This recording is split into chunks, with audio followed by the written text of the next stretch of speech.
అస్వస్థతకు గురై చికిత్స పొందుతున్న దర్శకుడు దాసరి నారాయణరావు కోలుకుంటున్నారని మూవీ ఆర్టిస్ట్ అసోసియేషన్ అధ్యక్షుడు రాజేంద్ర ప్రసాద్ తెలిపారు. హైదరాబాద్ కిమ్స్ ఆసుపత్రిలో చికిత్స పొందుతున్న దాసరిని పరామర్శించిన రాజేంద్ర ప్రసాద్ ఎలాంటి భయాందోళన అవసరం లేదన్నారు. వైద్యుల నిరంతర పర్యవేక్షణలో దాసరికి ఐసీయూలో చికిత్స అందిస్తున్నారని తెలిపారు. మోహన్ బాబు దంపతులతో పాటు మంచు మనోజ్ కిమ్స్ ఆసుపత్రిలోనే ఉండి దాసరి కుటుంబ సభ్యులకు ధైర్యం చెబుతున్నారు.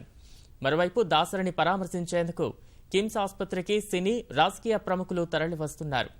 వైఎస్ఆర్ కాంగ్రెస్ పార్టీ అధ్యక్షుడు జగన్ దాసరి నారాయణరావును పరామర్శించారు. ఇప్పుడే దాసరి అంకుల్ని చూడటం జరిగింది. దేవుడి దయ వల్ల, మీ దయ వల్ల, మన అందరూ పూజల వల్ల చాలా సంతోషంగా ఆయన మళ్ళీ బయటకు వస్తున్నారు. అండ్ ఆపరేషన్ కానీ ప్రతి ఒక్క ట్రీట్మెంట్ కానీ బాగా చేస్తారని ఈస్ రెస్పాండింగ్ రియలీ వెల్.